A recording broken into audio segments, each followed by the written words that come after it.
అంటే 2 ఏళ్లలో మీరు 2 లక్షల ఉద్యోగాలు భర్తీ చేస్తారా? ఇప్పుడున్న అంటే ఎక్కువ మంది మీకు ఎక్కువ ప్రెషర్ ఉంది, అంటే ఒత్తిడి ఉంది కూడా ఉద్యోగాల భర్తీ విషయంలో. గత ప్రభుత్వం ఉద్యోగాల భర్తీల విషయంలో మాట నిలబెట్టుకోలేదు. మీకు అధికారం వచ్చిందే ప్రధానంగా ఆ యూత్ అంతా కూడా మీ వైపు ఓట్లు వేసగలుగుతారు. అంటే ఇచ్చిన హామీని ఎప్పటిలోపు అమలు చేయగలుగుతారు? ఈరోజు 2 లక్షల ఉద్యోగాల భర్తీ, దాదాపు 2 లక్షల భర్తీ. ఈరోజు ఒక 500 ఒకటో 2 లక్షలకి ఇటు అటు ఉండొచ్చు, 2 లక్షల పై మంచి ఉండొచ్చు, తక్కువ కూడా ఉండొచ్చు. సో ఈ 2 లక్షల దాదాపు ఉద్యోగాల భర్తీని అసలు ప్రక్రియను మొదలుపెట్టాలి. ఆ ప్రక్రియలో స్తబ్దత వచ్చింది. ఆ స్తబ్దతను ఈరోజు విద్యార్థులందరూ కూడా గత 10 సంవత్సరాలుగా వేచి చూస్తూ ఉన్నారు. దానికి సంబంధించి మేము జాబ్ క్యాలెండర్ని మా మేనిఫెస్టోలో పెట్టాం. జాబ్ క్యాలెండర్ పరంగా ఫిబ్రవరిలో పెట్టాం. కానీ దీనికి ఒక ప్రక్రియ ఉంటుంది. ఆ ప్రక్రియ క్రమంలోనే ఈరోజు వేగవంతం చేయాలని కొద్దిగా మొదటి సంవత్సరం కనుక ఆలస్యమైన మేము చెప్పిన ఫిబ్రవరి మాసం 2025 వరకు, ఆ ఫిబ్రవరి మాసం వరకు జాబ్ క్యాలెండర్ స్థిరంగా అమలు చేసే ప్రక్రియలో పోతాం. ఈరోజు ఉదాహరణ చూడండి, దాదాపు 2011లో గ్రూప్ 1 ఎగ్జామ్స్ జరిగినాయి.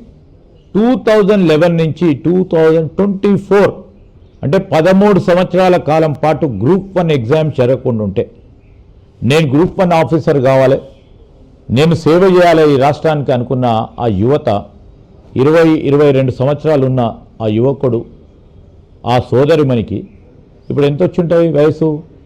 34 సంవత్సరాల నిండి ఉన్న ఆ సోదరిమణి మనోవేదన ఎంత ఉంటుంది?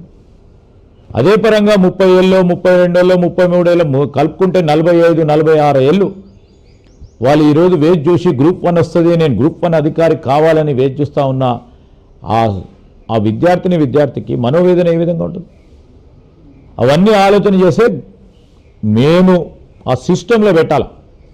రాజకీయంగా ఈరోజు మేము పెట్టాలనుకున్నప్పుడు పెడతాం ఎగ్జామ్స్, పెట్టొద్దు అనుకున్నప్పుడు పెట్టొద్దని ఉండకుండా ఒక జాబ్ క్యాలెండర్ రిలీజ్ చేస్తే ఓ వ్యవస్థ సిస్టంలోకి వచ్చి అక్కడ రాష్ట్ర ప్రభుత్వ పరంగా ఉన్న ఖాళీలను ఆ ప్రక్రియను ఒక 5 నెలలు 3 నెలల ముందు స్టార్ట్ చేసి ఫిబ్రవరిలో ఈ ప్రక్రియ గ్రూప్ 1 ఖాళీలు ఈ విధంగా ఉన్నాయి, ఈ విధమైన ఎగ్జామ్స్ చేపట్టాలని ప్రభుత్వం నుంచి పబ్లిక్ సర్వీస్ కమిషన్ పోయినప్పుడు public service commission recruitment process మొదలు కావాలి.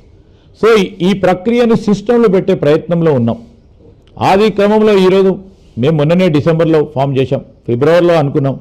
కానీ అక్కడ పబ్లిక్ సర్వీస్ కమిషన్ రాజీనామా చేయటం, సభ్యుల గందరగోళం, దాని తదుపరి దానికి సంబంధించిన చైర్మన్ నియామకంతో పాటు సభ్యుల నియామకం చేస్తూ ఈ మొదటి సంవత్సరం కనుక 2-3 నెలలు ఆలస్యంగా మొదలైన వచ్చే సంవత్సరం నుంచి ఏ జాబ్ క్యాలెండర్ని మేము పెట్టామో ఆ జాబ్ క్యాలెండర్ను తప్పకుండా తూచా తప్పకుండా అమలు చేసే కార్యాచరణ తీసుకుంటాం.